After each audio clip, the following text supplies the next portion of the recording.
जय हिंद प्यारे बच्चों, आप सभी का स्वागत है एक बार फिर से goal with board exam YouTube channel पर।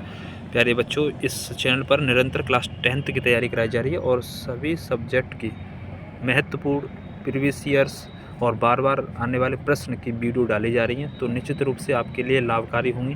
क्योंकि आप जानते हो आपका पेपर 18 फरवरी से स्टार्ट है, पहला हिंदी का पेपर है, तो ऐसे ही अभी हर सब्जेक्ट की डाल रहे हैं। तो कुल मिलाकर के आप लोग वीडियो को देखें और सभी साथियों को शेयर करें, जिससे कि आपको फ़ायदा पूरा मिलेगा। क्योंकि पूरी साल आपने तैयारी की है, लेकिन आपको ये नहीं पता है कि प्रश्न कैसे आते हैं, कौन कौन से प्रश्न जो है बार बार पूछे जा रहे हैं, कैसे प्रश्न की भाषा होती है, तब तक आप जो पेपर में अच्छा नहीं कर सकते। इसीलिए इसी चीज़ को ध्यान में रखते हुए हम ये वीडियो बना रहे हैं आपके लिए, ठीक है। तो सभी साथियों को, सभी अपने जितने भी 10th के बच्चे भाई बहन हैं, उन सबको शेयर कर देना सभी ग्रुपों में, ठीक है। और चैनल पर पहली बार है तो चैनल को सब्सक्राइब कर लीजिए। इसीलिए कहा है क्योंकि आप जैसे भी वीडियो अपलोड होगी आपके पास तुरंत पहुंचेगी, ठीक है। तो चलिए हम स्टार्ट करते हैं। तो यह वीडियो जो है हिंदी की है, इससे पहले भी हिंदी की हमने पहले वीडियो डाल दी है, उसको भी देख लेना। उसका लिंक जो है डिस्क्रिप्शन में मिल जाएगा आपको, ठीक है। तो ये दूसरा प्रीवियस ईयर्स बार बार पेपर में पूछे जाने प्रश्न की दूसरी वीडियो है। तो स्टार्ट कर रहे हैं। पहला प्रश्न आपकी स्क्रीन पर है। क्या कह रहा है कि ध्रुव स्वामिनी नाटक के लेखक हैं। तो ध्रुव स्वामिनी जो नाटक है, इसके जो लेखक है वो कौन है? तो उसके लेखक है जयशंकर प्रसाद। जयशंकर प्रसाद के और भी नाटक हैं, लिख लेना। चंद्रगुप्त, मैं बोल रहा हूँ, आप पेंसिल से, कॉपी पेंसिल से लिख लेना, ठीक है। चंद्रगुप्त, स्कंदगुप्त, ध्रुव स्वामिनी, अजातशत्रु, ये प्रमुख नाटक है जयशंकर प्रसाद के, ठीक है। और प्रश्न आपसे कोई भी पूछा जा सकता है। और जयशंकर प्रसाद की जो कहानियाँ हैं उनको भी ध्यान रखना है। आंधी है, इंद्रजाल है, आकाशदीप है, ठीक है। और इनका जयशंकर प्रसाद का एक प्रसिद्ध काव्य है जिसे बोलते हैं कामायनी। कामायनी, ये भी इनका एक प्रसिद्ध महाकाव्य है जयशंकर प्रसाद जी का। तो ये भी आप लोग ध्यान में रखना है, ठीक। क्वेश्चन नंबर दूसरा कह रहा है कि प्रेमचंद्र का विशेष महत्व किस रूप में है? तो प्रेमचंद जो हैं वो उपन्यासकार कहलाते हैं। तो इसका आंसर जो होगा ए होगा सही, उपन्यासकार कहलाते हैं, ठीक है। क्योंकि उन्होंने बहुत सारे उपन्यास लिखे हैं, जैसे कि निर्मला, ठीक है। पिछली वीडियो में ये प्रश्न आया था, मैंने कराया था। निर्मला है, कर्मभूमि है, रंगभूमि है, गोदान है, ठीक है, बहुत इंपॉर्टेंट है गोदान, सेवा सदन है। इन सब के बहुत सारे उपन्यास लिखे हैं और बहुत सारी कहानी लिखी हैं। जैसे कहानी है उनकी नमक का दरोगा, लिख लेना। पूस की रात, कफन, ठाकुर का कुआं, ये सब उनकी प्रमुख कहानी है, ठीक है। तो प्रेमचंद जो उपन्यासकार कहलाते हैं, तो ये भी आप लिख लेना। देखो, जो मैं बोल रहा हूँ कुछ चीज़ें मैं बोलने से क्लियर करूँगा, तो आप वीडियो को रोक करके लिख लेना है। कुछ लिख दूंगा मैं, ठीक है। इतना संभव नहीं, जितने पास मेरे पास सुविधा है उस सुविधा से मैं तुम्हें जो है अच्छी शिक्षा के लिए प्रयास कर रहा हूँ कि आपको अच्छा कंटेंट मिल जाए, आपका पेपर में अच्छे से नंबर आ जाएं, आपको अच्छे प्रश्न जो आप पढ़ रहे हो और भी उसमें ताकत मिले, इसीलिए प्रयास किया जा रहा है ये, ठीक है। तो आप लोग इस चीज़ का ध्यान दें। क्वेश्चन नंबर तीसरा कह रहा है कि रानी कीर्तकी की कहानी के लेखक कौन है? तो रानी कीर्तकी की कहानी के जो लेखक हैं, बहुत बार रिपीट होता है यह प्रश्न, इंशाअल्लाह खां ये कहलाते हैं, ध्यान रखेंगे। अगला प्रश्न, और ये प्रश्न भी पूछा सकता है कि रानी कीर्तकी क्या है? तो कहानी है, ठीक है।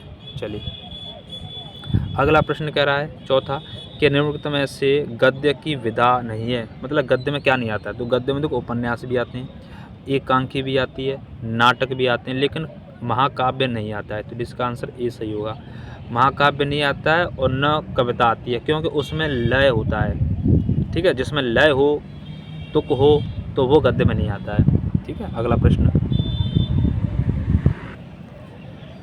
प्रश्न संख्या आगे कह रहा है पाँचवा, परीक्षा गुरु उपन्यास के लेखक कौन है? परीक्षा गुरु उपन्यास के लेखक हैं लाल श्रीनिवास दास, यानी डी ऑप्शन सही है। अगला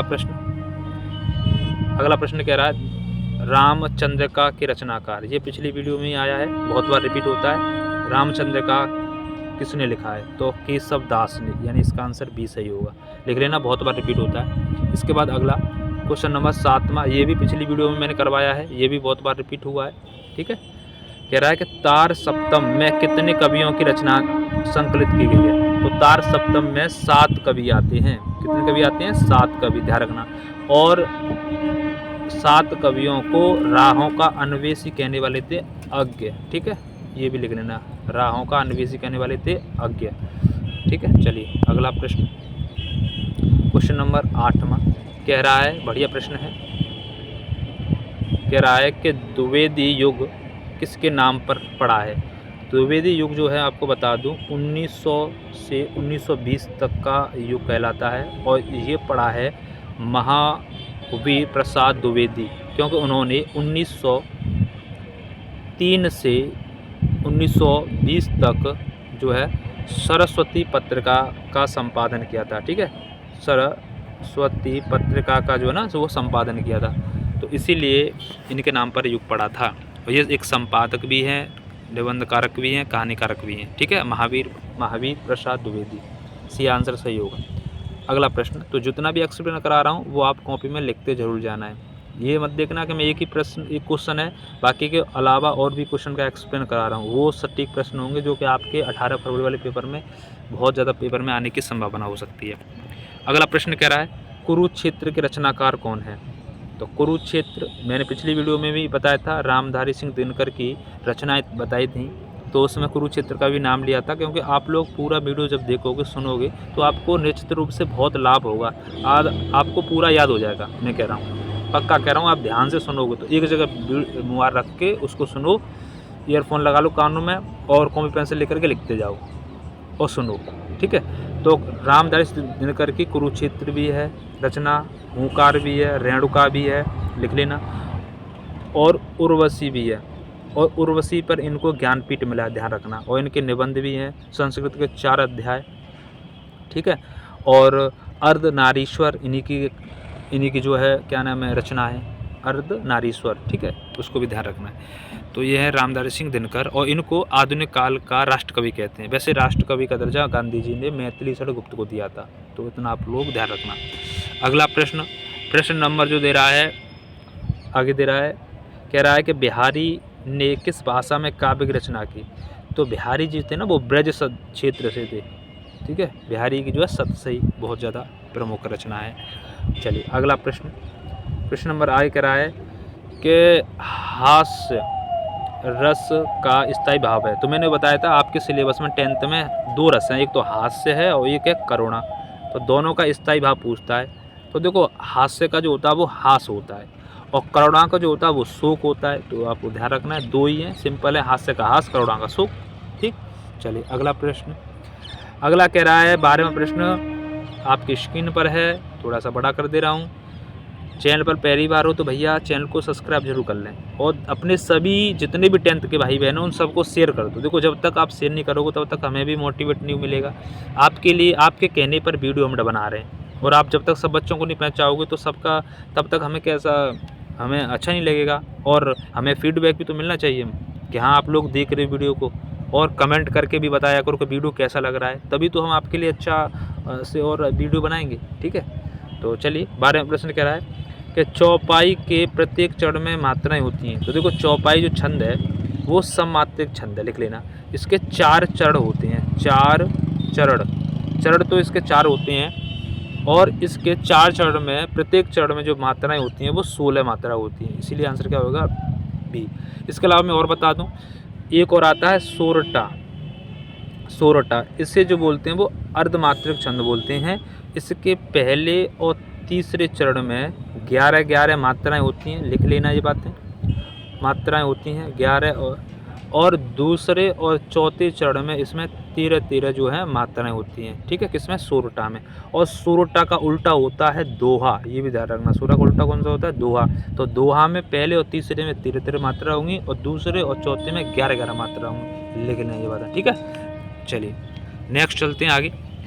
अगला प्रश्न कह रहा है कि पीपर पात सरिस मंडोला किस अलंकार का उदाहरण है। तो देखो पीपर पात का मतलब पीपल का पत्ता, सरिस का मतलब उसी के समान जो है मन डोलता है, तो मन जो है ना उपमेय है, और यहाँ पीपर पात जो है पीपर पात से मन की तुलना की गई, यानी पीपर का पत्ता जो है, पीपल का जो पत्ता होता है वो हलता है ना, उसी प्रकार से मन भी जो है हमारा कहीं आगरा में मन है, कभी दिल्ली में पहुंच गया, कहीं कहीं पहुंच गया, तो यानी तुलना की जा रही है। जब तुलना की जाए और जहां सा का भाव निकले तो समझ लेना वो उपमा अलंकार कहलाता है। तो प्यारे बच्चों कौन सा कहलाता है, उपमा अलंकार कहलाता है, तो इसीलिए इसका आंसर जो होगा वो उपमा होगा, सी ऑप्शन। नेक्स्ट प्रश्न प्रश्न नंबर आगे कह रहा है कि पंचवटी में समास क्या है। तो मैंने कल भी बताया था, ऐसा ही प्रश्न था कल भी कि पंचवटी पहला अक्षर जो संख्यावाची होता है तो वो द्विग समास होता है, ठीक है। तो द्विग, और जिसमें दोनों शब्द बराबर होते हैं, जैसे माता पिता लाभ हानि, ठीक है, माता पिता लाभ हानि ये शब्द होते हैं तो उसमें दोनों समास होता है, ठीक है। और पहला संख्यावाची होता है तो उसे द्विग समास कहते हैं। इसका आंसर ए सही होगा। अगला प्रश्न कह रहा है कि भैया गंगा का पर्यायवाची शब्द है। तो गंगा का पिछली बार पूछा गया था सूर्य का, इस बार गंगा का पूछा गया। तो गंगा का जो है वो पर्यायवाची होता है वो देव नदी, सुरसरी, ठीक है, भागीरथी, ये गंगा के हैं। तो इसीलिए इसका आंसर डी सही हो जाएगा।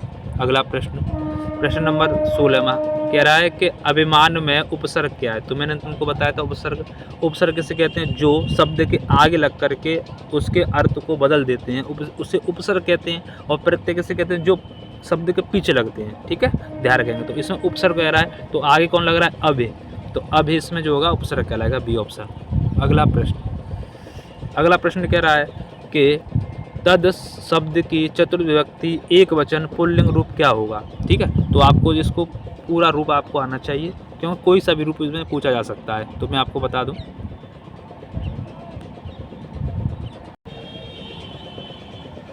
तो जैसा कि आप देख रहे हो स्क्रीन पर, यहाँ पर तद का पुल्लिंग रूप है जिसमें 7 विभक्ति हैं, प्रथमा द्वितीय तृतीय चतुर्थी पंचमी षष्ठी सप्तमी।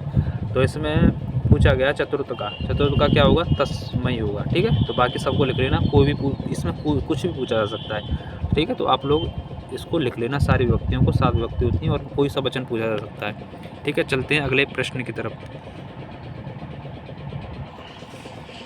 तो इसका आंसर जो हो जाएगा वो कौन सा हो जाएगा, तस्मय, सी ऑप्शन हो जाएगा, ठीक। अगला प्रश्न कह रहा है कि पद परिचय की दृष्टि से, 18वां प्रश्न है, पद के कितने भेद होते हैं। पद के जो है कितने भेद होते हैं, थोड़ा सा माफ़ कीजिए, नहीं थोड़ा सा, हाँ एक बार, हाँ आ गया।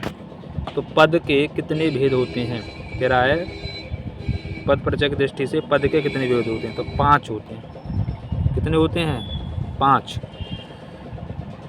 यहाँ पर वैसे 2 दिया गया ऑप्शन, 3 दिया गया, 4 दिया गया, 7 दिया गया। तो मुख्य रूप से 4 होते हैं, वैसे 5 होते हैं। कौन कौन से, संज्ञा, सर्वनाम, विशेषण, क्रिया, ठीक है। और 5वां होता है अव्यय। तो इसलिए 4 इसमें आंसर सही हो जाएगा। अगला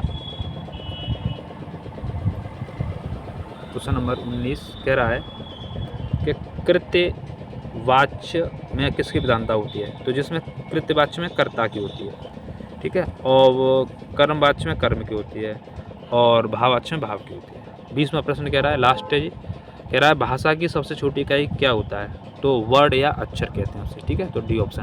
तो ये महत्वपूर्ण 20 प्रश्न थे जो बार बार प्रश्न पेपर में पूछे जाते हैं, और आपके 18 फरवरी वाले पेपर में भी आने की संभावना है। 20 प्रश्न के अलावा मैंने 20-25 प्रश्न का एक्सप्लेन भी किया है, उनको भी ध्यान में रखना, उनको भी लिख लेना, वो भी आपके लिए इम्पोर्टेंट रहेंगे। तो वीडियो आपको कैसा लगा कमेंट करके जरूर बताएं, और सबको शेयर करें, चैनल को सब्सक्राइब जरूर करें, और ऐसे निरंतर वीडियो आती रहेंगी हिंदी की आगे। अब इसके बाद सामाजिक विज्ञान की वीडियो भी समय मिलते आपकी अपलोड कर दी जाएगी, ठीक है। थैंक यू, धन्यवाद, जय हिंद, जय भारत, वंदे मातरम, जय सीताराम।